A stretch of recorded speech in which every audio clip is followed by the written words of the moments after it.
क्या आपने कभी सोचा है कि जब आपके सामने लाइफ की सबसे बड़ी दिक्कत आए तो क्या आप हार मान जाओगे या फिर पूरी दुनिया के सामने एक नया मिसाल बनाओगे?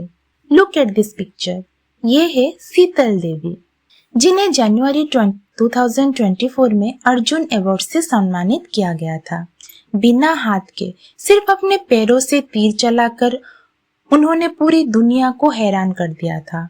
तो आज हम पढ़ने जा रहे हैं हमारे class 9th English text book का chapter 5, the world of limitless possibilities. ये चैप्टर कोई बोरियत भरा लेसन नहीं है। ये एक ऐसी रियल लाइफ हीरोइन की कहानी है जिन्हें डॉक्टर ने कहा था कि वो कभी चल नहीं सकती, पर वो इंडिया की पहली फीमेल पैरालंपिक मेडलिस्ट बनी। उनका नाम है डॉक्टर दीपा मलिक। तो लेसन शुरू करने से पहले इन 3 की टर्म्स को जरूर क्लियर करें। पहला है रेजिलियंस, मुश्किलों और चैलेंज से जल्दी उभर कर आने की क्षमता। लोकोमोटर डिसेबिलिटीज मतलब हड्डियों, जॉइंट या मसल से जुड़ी शारीरिक कमी। क्वेल, किसी प्रॉब्लम, डर या स्टीरियोटाइप को खत्म करना या ओवरकम करना। तो ये चैप्टर हमें सबसे बड़ी बात ये सिखाता है कि डिसेबिलिटी कभी भी सक्सेस के रास्ते में रुकावट नहीं बन सकती। अगर इरादा पक्का हो ना, तो कोई भी शारीरिक कमी आपको आपके ड्रीम्स अचीव करने में नहीं रोक सकते। तो चलिए एक शानदार इंटरव्यू की ओर। इस इंटरव्यू में एक इंटरव्यूअर डॉक्टर दीपा मलिक से उनके life struggle, victories and inspirational views के बारे में सवाल पूछता है। तो इंटरव्यूअर्स का क्वेश्चन है, मैम, आपको इंटरनेशनल पैरालंपिक कमेटी ने top 10 most inspirational women para athlete की लिस्ट में शामिल किया है। आपने सभी मुश्किलों का सामना करके ये मुकाम कैसे हासिल किया? तो डॉक्टर दीपा मलिक का आंसर होता है कि जब वो 29 साल की थी तब उन्हें स्पाइन ट्यूमर का पता चला। सर्जरी हुई, पर किस्मत ने उन्हें व्हील चेयर पर लाके खड़ा कर दिया। उनकी कमर के नीचे का हिस्सा कम्प्लीटली पैरालाइज हो गया था। तो यहाँ उनके पास 2 रास्ता था, या तो वो दुख में स्क्वेंडर मतलब अपनी लाइफ को बर्बाद कर दे और रिमोर्स मतलब पछतावा करे, या फिर इस सिचुएशन को लिमिटलेस पॉसिबिलिटीज में बदल दे। तो उन्होंने आगे बढ़ने का रास्ता चुना। तो इंटरव्यूअर्स का क्वेश्चन फिर से आता है, आप एक ट्रेल ब्लेजर है, एशियन गेम्स और पैरालंपिक्स में एथलीट में मेडल जीतने वाली इंडिया की पहली फीमेल पैरा एथलीट। इन सभी एक्कोलेट्स मतलब पुरस्कारों के आपके लिए क्या मायने रखता है? डॉक्टर मलिक बोलती है कि उन्हें जितनी भी अवार्ड्स और सम्मान मिले हैं उनकी वो रेस्पेक्ट करती है, लेकिन ये मेडल्स सिर्फ ट्रॉफी नहीं है। ये इस बात का सबूत मतलब टेस्टामेंट है कि शारीरिक कमियां मतलब फिजिकल लिमिटेशन किसी इंसान के पोटेंशियल को नहीं रोक सकती। वो कहती है कि वो एबिलिटी बियॉन्ड डिसेबिलिटी की प्रोपोनेंट मतलब समर्थक है।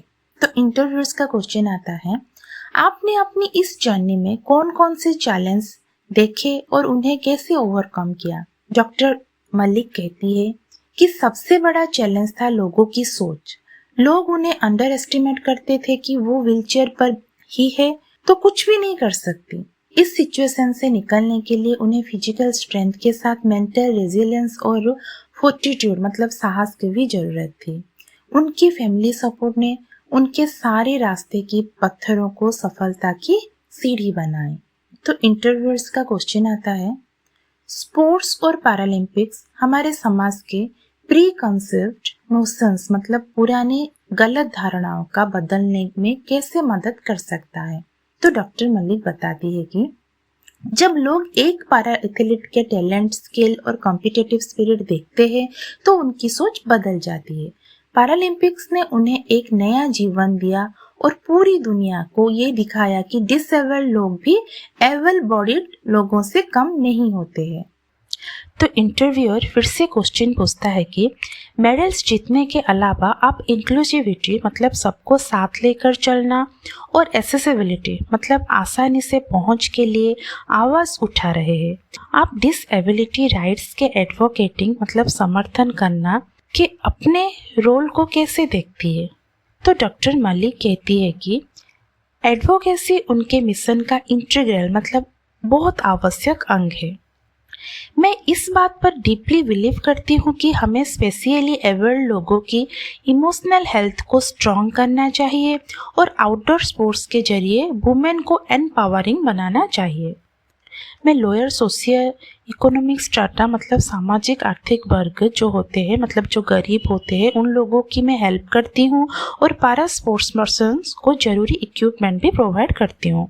मेरा मानना है कि आज की युवा पीढ़ी ही कल की आवाज़ है, इसीलिए हम अलग अलग स्कूल्स और कॉलेज में अवेयरनेस और एडवोकेसी सेशन कंडक्ट भी करते हैं। मेरा एक ही गोल है कि ऐसे समाज बनाना है जहाँ पर हर पर्सन बिना किसी भेदभाव के डिग्निटी के साथ मिले और आगे बढ़ने के फेयर चांस मिले। अभी इंटरव्यूअर का क्वेश्चन है, मैम आपको आखिरी सवाल है, उन लोगों के लिए आपका क्या मैसेज है जो लाइफ में सेटबैक्स मतलब नाकामी फेस कर रहे हैं और अपने गोल्स अचीव करना चाहते हैं? तो डॉक्टर मलिक कहती है, हर सेटबैक आपके लिए एक अपॉर्चुनिटी है अपनी रियल स्ट्रेंथ दिखाने का। अपने आसपास अच्छे लोगों का सपोर्ट सिस्टम रखो, अपने आप पर भरोसा रखो और अपनी जर्नी से दूसरों को इंस्पायर करो। हमेशा याद रखो, डिसेबिलिटी कोई कमी नहीं है, ये एक ऐसी यूनिक स्ट्रेंथ है जिसे अनलिस्ट मतलब आजाद करना बाकी है। तो इंटरव्यूअर कहता है, thank you for your sharing your insight, your story is undoubtedly inspirational. मतलब इंटरव्यूअर कहता है, आपका इनसाइट्स मतलब अनुभव विचार शेयर करने के लिए शुक्रिया, आपकी स्टोरी सच में बहुत इंस्पायरिंग है। डॉक्टर मलिक भी कहती है, thank you for having me, it's been a pleasure. तो डॉक्टर मलिक स्माइल करके कहती है, थैंक यू सो मच मुझे यहाँ बुलाने के लिए। And that brings us to the end of doctor Deepa Malik's incredible journey. This chapter leaves us with one powerful takeaway.